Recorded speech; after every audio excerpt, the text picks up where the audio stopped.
Today on Public Eye News, Michigan legislature votes to halt gas tax, and Pfizer asks U.S. to allow fourth COVID vaccine dose for seniors.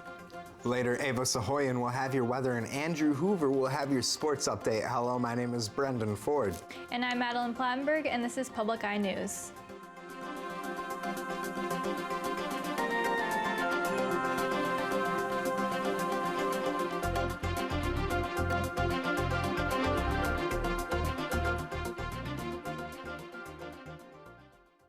In Lansing, Michigan, lawmakers voted Tuesday to suspend 27.2 cents a gallon gasoline and diesel taxes for 6 months, which finalized a bill Governor Gretchen Whitmer has indicated she will dismiss. The Republican-sponsored legislation was approved by mostly party lines in the GOP-controlled Senate, approved at 24-14. It was written to save drivers $750 million, freezing taxes from April through September due to high pump prices, however not taking effect until next year because of Democratic opposition. The statewide average price of a gallon of regular unleaded gas was $4.23, down from a record high on Thursday. And in Tyrone Township, Michigan, a southeastern highway has been partially closed due to a natural gas pipeline explosion. The explosion occurred early Wednesday morning when consumer energy crews, police, and firefighters were called to assess the area around US 23, as reported by WWJ-AM. According to Jackson-based utility, there may have been a break on a transmission line. State police said the explosion sent debris everywhere. No injuries have been reported. If you aren't a big fan of how we recently had to lose an hour of sleep due to daylight savings time, then I have some good news for you. The U.S. Senate has passed a bill called the Sunshine Protection Act, which makes daylight savings time permanent. This means there's no need to spring forward or fall back, and that there will be more sunlight after the average work or school day. Daylight savings time was originally passed in 1942 as a wartime measure, and senators such as Rick Scott of Florida are deeming it outdated and unnecessary. The bill now heads to the House of Representatives for approval, and then it just needs a signature from Biden to go into effect. And Pfizer is asking for authorization from the FDA and CDC of an additional booster dose of the COVID vaccine to be allowed to seniors. This vaccine will only be allowed to those over 65 years of age, the main group at risk of severe illness from COVID-19. The purpose of the boosters was to protect against severe illnesses, which after the first 2 doses of the vaccine, the protection had become less effective 6 months in. Currently, in the U.S., a 4th dose is only recommended to those with immune systems that are at risk. And several states in the U.S. are reporting cases of avian influenza, also known as bird flu. Naomi Ruckham has more on what that means for us. Wisconsin is one of the latest states to report a confirmed case of the highly contagious avian flu. The H5N1 strain was found in a commercial chicken flock. 15 states are now reporting cases of bird flu in commercial and backyard flocks. Influenza strains can affect all kinds of animals, including birds. In fact, very prominently, they can affect both migratory birds as well as domestic poultry. Dr. William Schaffner is a professor of infectious diseases at Vanderbilt University Medical Center. The CDC has said the recent bird flu infections do not present an immediate public health concern, and no human cases have been detected in the U.S. It's a very rare event. It requires very close association of the human with the bird. And then a lot of virus gets down deep into the human's lungs. They can become sick, but then it's very rare for them to transmit it to anyone else. Nearly 7 million chickens and turkeys have been killed this year due to avian influenza. The USDA says the infected birds don't present a food quality issue because they are culled before getting into the food processing system. But it's always best to properly handle and cook poultry and eggs to an internal temperature of 165 degrees for overall food safety. Naomi Ruckham, CBS News, New York. And don't touch that dial, because after this break, Ava Sahoyan will be giving us the weather of the UP, and Madeline Plattenberg will have some more international news for you. Car speeds. A planet millions of miles away. We get one chance, we have no opportunity to fix it, and it has to work the very first time. A mission to answer the ultimate question. You want to have a nice, pristine sample without any earth contamination. Are we alone? The payoff is we could maybe bring back fossil Martian cells. Looking for life on Mars on Nova. Tonight at 9. Welcome back to Public Eye News. I'm Ava Sahoyan here with your weather update. Looking behind me at NMU's campus, you can see there's a little bit more of the ground showing than usual. We're having some higher temperatures and hopefully it'll stay that way.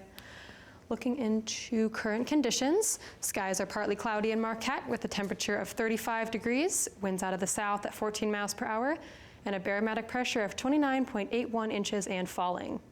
Looking across the Upper Peninsula, you can see an array of shattered showers, cloudy skies, and partly cloudy skies. Over in Sault Ste. Marie, it's 41 degrees. Manistique, 42. Escanaba is 41. Menominee is 54. Going over to Iron Mountain, it is also 54 degrees. Ironwood, 53. Houghton, 54. And in beautiful Marquette, it is 53 degrees out. Looking into later tonight, skies are going to be cloudy with a low of 34 degrees. Winds out of the southwest at 9 miles per hour. Tomorrow it's going to be mostly cloudy with a high of 42, winds out of the northwest at 8 miles per hour. Looking into later this week, Friday is going to have a high of 34, a low of 27. Skies are going to be cloudy. Saturday, a high of 39, a low of 31, and partly cloudy skies. Sunday is going to be a high of 44, a low of 29, and partly cloudy skies. And up next, Madeline Fenberg will have your international news. Thanks, Ava, for the weather update. Now let's get into our international news. In Barcelona, Spain, a dust storm is making it difficult to breathe, spreading out across Europe. For the second day in a row on Wednesday, cleaning crews began to work hard to remove the dust and dirt from as far as London, Paris, Belgrade. Authorities recommended people wear face masks and avoid outdoor exercise, specifically for those with respiratory diseases. According to meteorologist Alex Burkill, most people will not see health impacts, but may experience irritation in the eyes or a sore throat. President Biden signed into law a federal budget yesterday that gives billions of dollars to Ukraine, and he is expected to announce an additional $800 million in military assistance today. Ukraine's president thanked Mr. Biden, but this morning he is expected to call on more concrete help from the U.S. to fight the Russians. CBS's Laura Podesta has details. Ukrainian President Volodymyr Zelensky will virtually address Congress today. Our friend. Yesterday, he spoke to Canada's parliament, asking lawmakers to picture what it would be like if the fighting was taking place in their cities. Can you imagine hearing your children hear all these severe explosions, bombing of airport, bombing of Ottawa airport? He repeated his call for a no-fly zone, something he's expected to do again today. But the West has refused out of fear for an all-out war, as NATO pilots would be directly engaged with the Russians. Next week, President Biden has an opportunity to reaffirm alliances with much of Europe when he travels to Brussels for an emergency NATO summit. The president's a big believer in face-to-face diplomacy, so it's an opportunity to do exactly that. The White House didn't say if Mr. Biden will meet with Zelensky. Laura Podesta, CBS News. Just as Americans are taking off their masks again, another COVID variant is sparking up, with cases rising around the world. CBS's Riley Carlson reports from London. Self-isolation, mass testing, and lockdowns. China is facing its worst outbreak since Wuhan 2 years ago, with more than 10,000 COVID cases reported this month. And it comes just as many countries are ditching restrictions. We're ready to welcome the world back. And now dealing with a new subvariant of the virus, BA2 is 30% more transmissible than Omicron, but it doesn't seem to be more severe. It could be why nearly half of European countries have seen cases rise. Almost 3 weeks after the UK dropped its last COVID rules, cases have spiked more than 50%, and hospitalizations are up too. Hospital workers in Ukraine find themselves on two front lines, fighting the virus in intensive care units as the war rages outside. With refugees flooding out in cramped spaces, concern about outbreaks is growing. Fewer than 35% of Ukrainians are fully vaccinated. I don't want to say it's not as serious anymore. It's has been overpowered by war situation. At the borders, there's no COVID testing.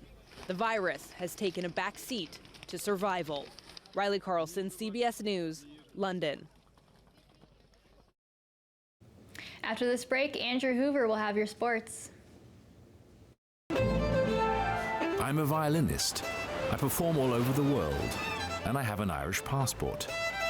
But Ireland is a country in which I have never lived. Now I want to explore it, in search of my family and its music.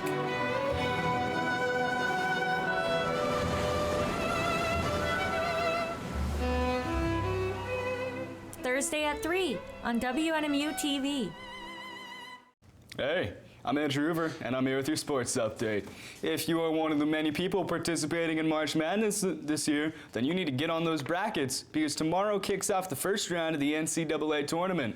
The competition begins tomorrow with highly anticipated games such as Murray State versus San Francisco and the opening games of NCAA giants like Baylor, Kansas, and Kentucky.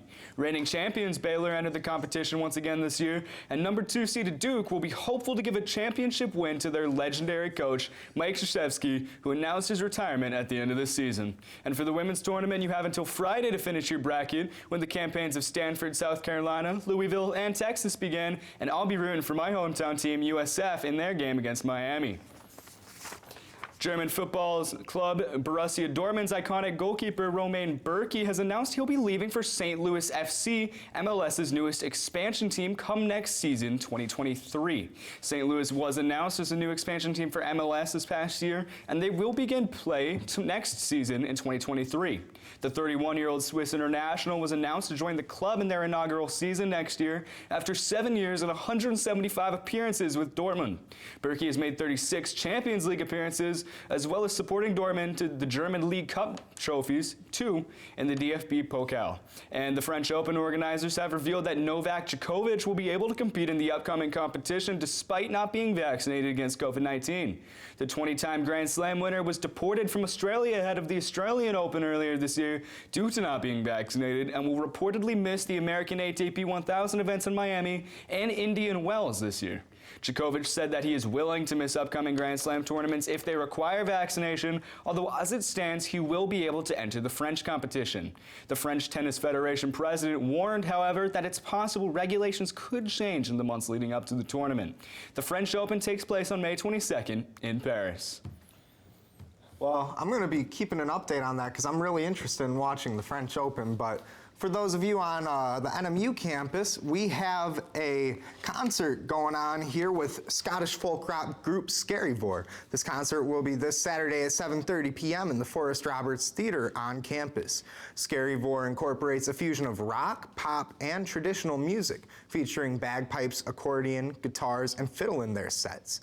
Tickets can be found at the Forrest Roberts Theater, NMU Bookstore, Berry Center, or NMUUniversityTickets.com.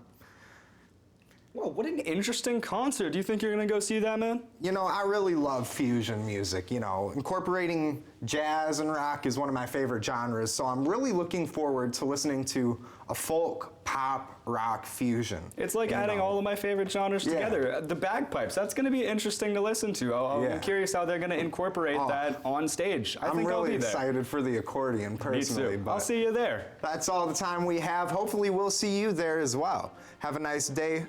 My name is Brendan Ford. And I'm Andrew Hoover. You all at home, take care. Have a good one.